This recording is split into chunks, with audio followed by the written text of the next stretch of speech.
Hey, it's Camille again from Chicken Scratch and Sniff. Now we're going to talk about more ideas for Gordon B. Hinckley, chapter 16, which is the power of the Book of Mormon. So are you guys ready to teach this lesson? It's a great one. It's easy to talk about the Book of Mormon when you know it's true. So it's a great way to have testimony sharing, and it's easy to talk to because people in your class will want to testify of the Book of Mormon, and it's a great way to have the spirit in the class. So one of the quotes that I really liked from the manual, and I think it would be a great way to incorporate into your lesson, is from Parley P. Pratt. And it says, as I read, so he's reading the Book of Mormon, the Spirit of the Lord was upon me, and I knew and comprehended that the book was true, as plainly and manifestly as a man comprehends and knows that he exists. So you can talk about things that you know. What do you know? Do you know that how to draw a stick figure? Do you know that the earth rotates around the sun? Do you know that you will breathe? Do you know that if you turn on the light switch and everything's working properly, that the light will come on? Do you know how to walk? Do you know that the Book of Mormon is true? And do you know it so much that it's a part of you? I loved that part of the quote where it says, he knew it as man comprehends and knows that he exists. It was so much a reality that it's like you exist. And so is that how our testimonies are? And if not, how can we get there? So how do we strengthen our testimonies of the Book of Mormon? And you can go on from there, quotes from the manual and discussion and things from there. But what do you know is kind of a great way to get there and tie that together. My second idea is, you guys, I love getting everybody in class involved, and I love being able to get people involved that can't attend class because of their other callings or diseases and sicknesses. And so this is a great one. It takes more effort on your part, but it's fun to do, and a great testimony builder if you have the time to do it, where you can collect testimonies that people have about the Book of Mormon before class. And if you don't have time to do that, there is a YouTube channel that has a whole bunch of testimonies on it that you can use as well. I'll put the link on the blog for that. But so collect some testimonies and then share a couple before your lesson with, your ward email, the Facebook page, however you share information in your ward.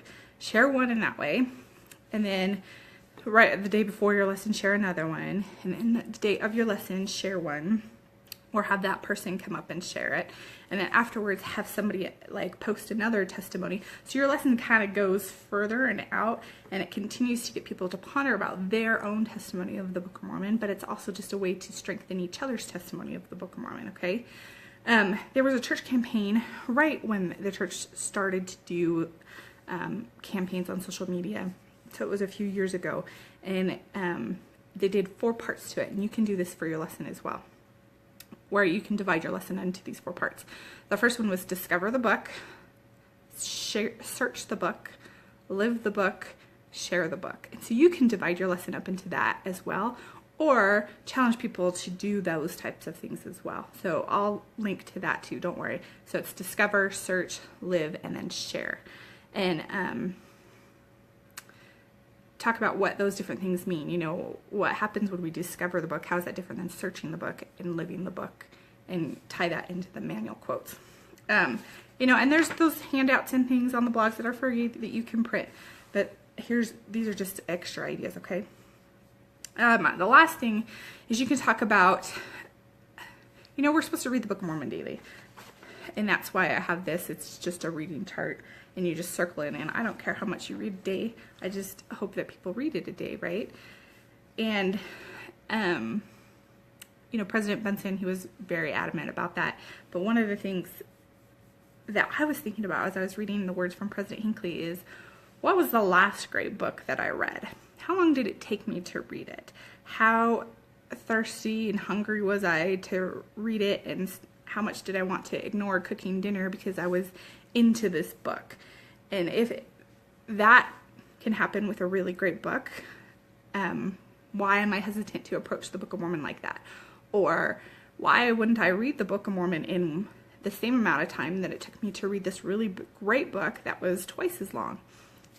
So think about that. Are we prioritizing the time that we actually have in the scriptures? Because there are sometimes sacrifices that we do have to make. You know, maybe I sacrifice reading that really great book to read this even better book.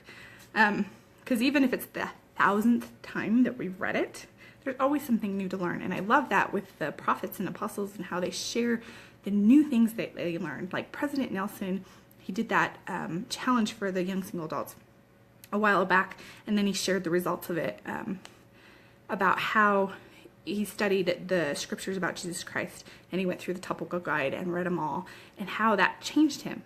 And, you know, he's read the scriptures all his life, and we've read the scriptures all our life, but it continues to have that changing effect on us.